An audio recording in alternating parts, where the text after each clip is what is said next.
Number 1. I was just talking about this today. Scary because of human nature. My neighbour at my old apartment was a state park ranger for years, now retired. Apparently, when he first got the job, there was a younger kid who went missing while out on a camping or hiking trip.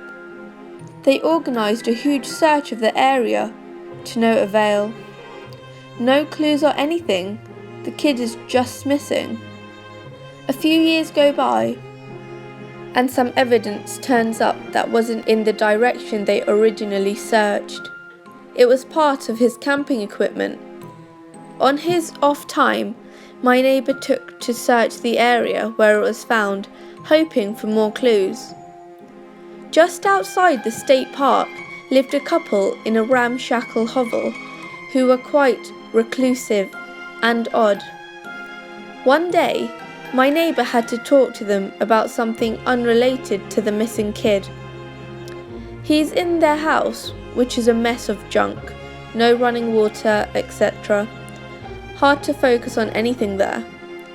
While he is talking to this couple, he realises that the guy's ashtray looks weird. He looks closer and realises that it's a skull, and it looks small. There's this investigation into the couple, and here is where things get really weird. An investigation shows that they were innocent of killing the kid. He probably died of exposure or dehydration. Apparently, this guy came across the body afterwards, and his dogs were after it. When he took the skull, it was really recent after death, and apparently was still a head, features, hair, everything. The guy took it and defleshed the damn thing and took the top off to use as an ashtray. Apparently, he was well aware there was a then current search for a missing child and could recognise the kid from the pictures, but it never dawned on him or his wife to go to the cops and inform them of the find. He just saw an opportunity for an ashtray. He showed them where the remains were, and they scrounged together enough for burial, but kept it quiet so that the family didn't know. Some guy put out his Marlboros on their kid's head for 5 years after letting his dogs eat his remains. Number 2. A terrifying but true story I experienced when I was 12. I moved to my dad's when I was 10 and didn't know anyone in the area, except for the family my dad was friends with. Single mum with 3 kids. Luckily, there was a girl a couple years older than me, 12 at the time I met her, and we got to know each other a little over a couple years. We weren't close, but ended up having the same friends. One night, my friend Rob was hanging out with her and her younger brother.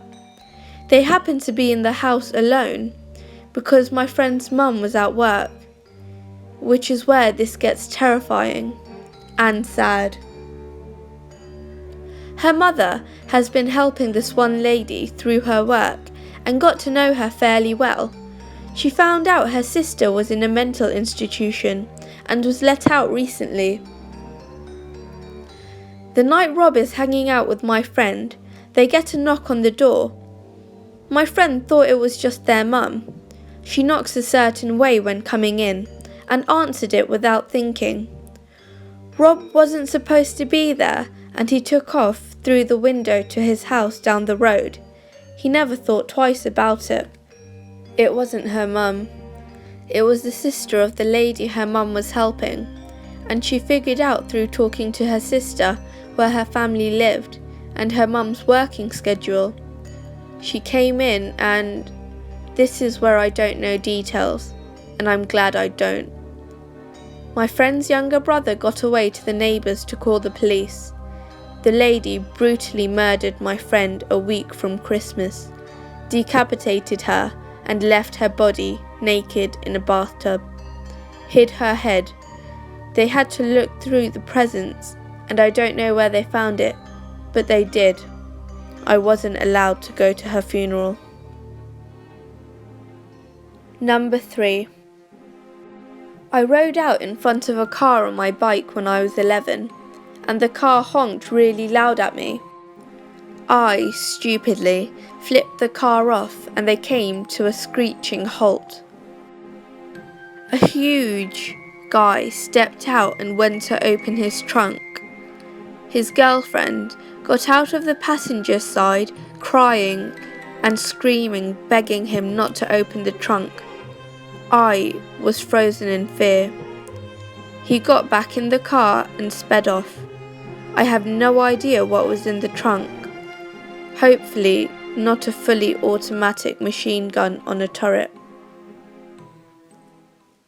Number 4. A few years ago, I was home alone at night time. I was watching TV in the living room when I heard the doorbell ring. Whenever I heard the doorbell ring, especially when I'm home alone, I'm cautious to answer it. I walk up to the peephole without turning on the porch light, so they don't know if anyone is actually home or not, and look through. It's really dark, but I can see a small figure, more like black blob. I don't know its definite shape. And it had to be around 3 to 4 feet, doing a dancing motion, dipping down and oscillating its arms outwards. Think of a person moving their arms like wings gracefully. It was dark outside, but this figure was more opaque, so I could see this going on. After a few seconds, I stopped looking through the peephole, because it was too freaky to look at. I regained some courage and looked back through, and whatever it was gone. To this day, I still don't know what that was, and I get freaked out just thinking about it. Number 5. When I was young, I'd say 8 to 11ish, my sister, who is 7 years older, would babysit me when my parents were out. At the time, she smoked a lot, and my parents made her smoke outside, of course. So I'd follow her outside into the carport, which faced the street, and play around, annoying her and such. One day, my sister notices a car at the end of the driveway, just sitting in the road. It's a white SUV, I believe a mid-90s Bravado, not sure, with a bike rack on top. It has the most tinted windows I have ever seen. You could not see inside from the side. It sat there until she went inside, then would drive to the end of the road and sit at the church parking lot and wait. Wait until she'd come out again for another smoke, and it would repeat this. Odd, but my sister is a brave lady and just kind of ignored it. That is, until the next day, while my parents were out again and it showed up again. It would sit at the end of the driveway and just watch. I don't know what the driver was doing, but he was watching my sister. If I didn't go out, I'd watch from the front window, and it would just sit there and watch my sister. She told my father, who was a sheriff deputy at the time, and he called the cops and made a complaint. They showed up, looked around, but the SUV was nowhere to be seen. Months went by and nothing. Then, one day, a good 9 months after this had all started, and 4-ish since the last sighting, it was back. It became a regular occurrence. Another day, my sister was outside doing her nasty habit, and sure enough, here it comes.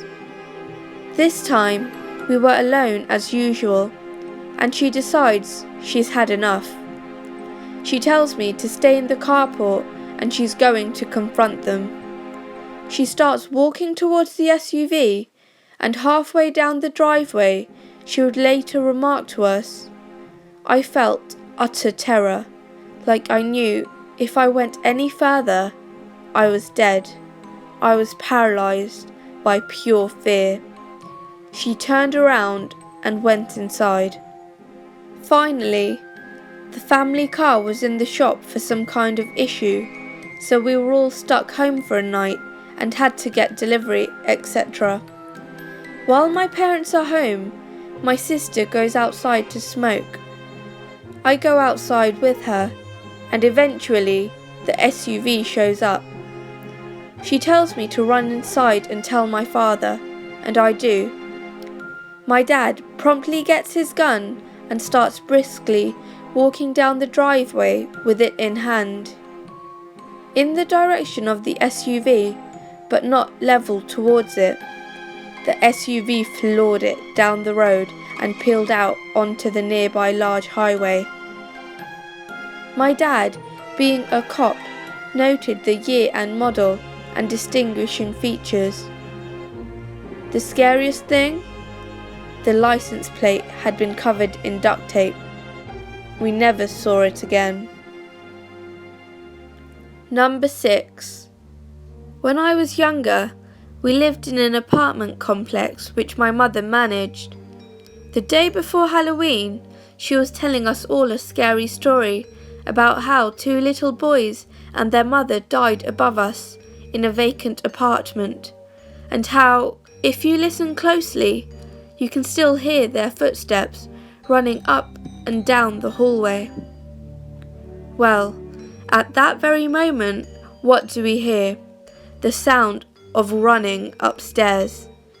The look on my mother's face was pure terror. So she called the cop that patrols the neighbourhood and one of the on-duty maintenance guys, and they went into the apartment. Turns out, a homeless mother had slipped in through an open window with her 2 children and had been living up there for some time. And my mother never told another ghost story again. Number 7. So, about 9 or 10 years ago, I was friends with this guy that ran a LAN centre. He would host gaming parties on Friday nights, and usually it would be packed with friends. The place was located inside an old shopping mall, and you had to access it through the back door, where the night guard would let you in and out. So, this Friday we all go and are having a blast. I decide to go for a food and drinks run before all the shops close, and I take everyone's orders. I head out to the back door, and the back door is locked. I wait a minute and then call out for the guard. He appears from behind the door of his office and lets me out. I go and come back, and he's waiting for me. He opens the door and I go back to the LAN centre. The weekend passed by, and on Monday I decide to go hang out at the LAN centre for a few minutes after school. I walk in the mall and there's cops everywhere and an awful stench. The shops were closed and the cops wouldn't let me stay for long, so I decided to go back home. That night, the news reported that there was a murder at the shopping mall. That a lady that managed the place found out that one of the guards was stealing, and that after she confronted him, he killed her and stuffed her in a garbage bag inside his locker. The murder took place the past Friday, and forensics estimate the time of death at around 9 to 10 p.m. After the newsman said this, my heart stopped. The TV showed a picture of the murderer, and I immediately recognised it. It was the usual night guard. I get shivers just from remembering this. The time of death overlaps the time in which I went out for a food run that Friday night, and the back door was just a few feet away from the office in which the murder took place.